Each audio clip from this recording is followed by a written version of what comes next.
Face aux accusations graves portées par le groupe français Orano, évoquant un prétendu vol d'uranium au Niger par le Niger lui-même, Niamey a livré une réponse méthodique, rigoureuse et fondée sur le droit, l'économie et l'histoire de l'exploitation minière nationale. C'était au cours d'une communication officielle tenue au palais de la présidence. Niamey rejette catégoriquement ces allégations, qualifiées d'infondées, juridiquement erronées et politiquement déplacées. Mais au cœur de cette prise de position, un rappel fondamental a été fait. L'uranium du Niger appartient au Niger. Son exploitation relève exclusivement de la souveraineté de l'État dans le strict respect de sa législation et des normes internationales. Premier argument avancé par les autorités nigériennes. 1. Une concession n'est pas une propriété. Les autorités nigériennes ont d'abord dénoncé une confusion volontaire entretenue par Orano. La concession minière d'Arlit octroyée en 1968 pour 75 ans sur 360 km² ne constitue en aucun cas une cession du sous-sol. En droit minier, la concession confère un droit d'exploitation conditionné, révocable en cas de non-respect des obligations légales. Le sous-sol demeure un attribut souverain de l'État du Niger. Orano, comme tout opérateur, est soumis donc à la loi nigérienne. À ce titre, les autorités ont relevé plusieurs manquements graves, notamment le non-paiement de la taxe de rédemption superficielle prévue par l'ordonnance du 8 août 2024, modifiant le code minier. Malgré une mise en demeure notifiée le 23 septembre 2025 et un délai légal de 6 mois, Orano n'a pas régularisé sa situation, ouvrant juridiquement la voie au retrait de la concession. 2. 50 ans de déséquilibre économique documenté. Le gouvernement nigérien a ensuite donc exposé un déséquilibre structurel majeur dans la commercialisation de l'uranium nigérien.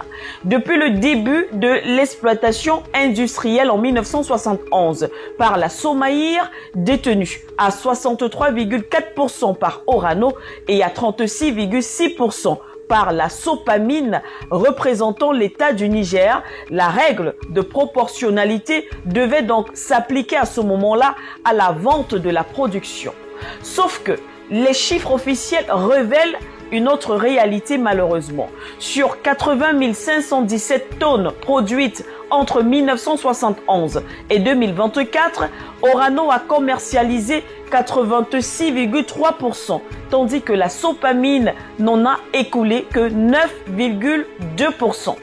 Ce déséquilibre énorme, jamais corrigé en plus d'un demi-siècle, a généré un manque à gagner considérable, vous pouvez le deviner, pour l'État nigérien et une sous-valorisation chronique de sa participation. Plus grave encore, de 1971 à 1983, l'État nigérien était totalement exclu de la commercialisation. De 1984 à 2007, Orano a exercé un monopole de fait, captant ainsi l'essentiel de la valeur, y compris durant les périodes de forte demande mondiale. 3. Une stratégie de rupture et de désorganisation.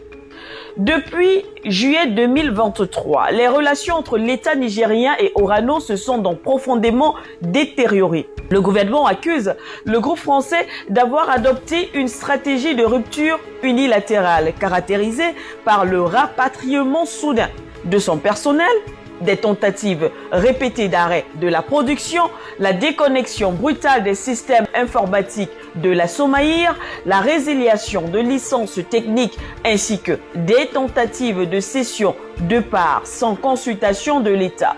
À cela s'ajoute la déclaration publique de perte de contrôle de ses filiales à la saisine du CIRDI. Pour les autorités nigériennes, ces actes traduisent simplement une volonté manifeste de pression et de désorganisation incompatible avec les principes du droit international de l'investissement. 4. Une nationalisation légale et responsable. Dans ce contexte, l'État du Niger a procédé donc par ordonnance du 19 juin 2025 à la nationalisation de la Somaïr.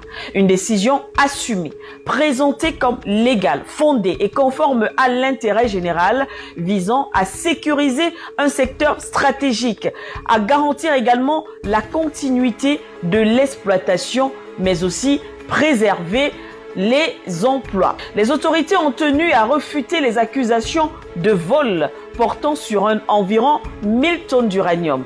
Selon le gouvernement, près de 2000 tonnes ont été extraites légalement depuis juillet 2023 grâce à des investissements directs de l'État nigérien. On parle de 18 milliards de francs CFA et de la Sopamine 6 milliards de francs CFA ainsi qu'à l'engagement des travailleurs nigériens. 5.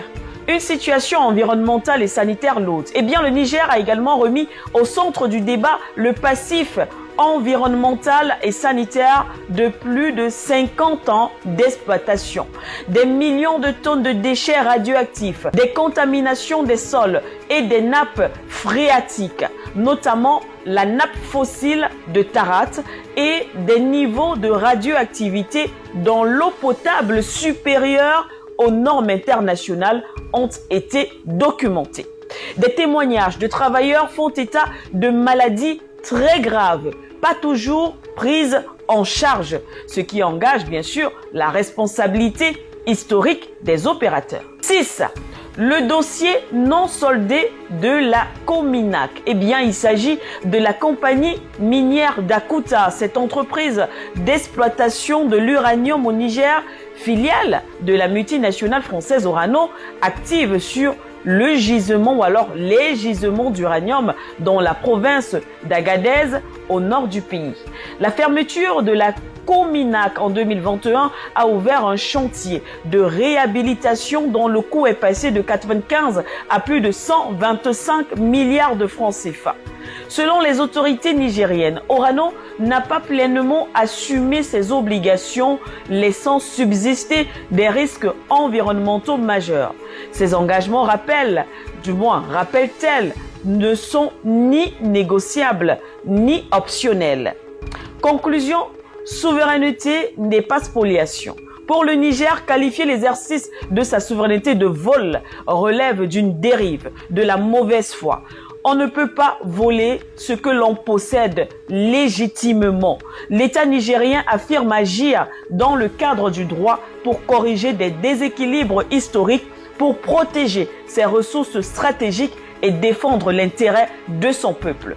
Ce dossier, au-delà du cas Orano, illustre donc une réalité plus large, celle d'un pays qui revendique désormais le contrôle effectif de ses ressources. N'oubliez pas de vous abonner à travers nos différentes plateformes, liker, commenter et partager.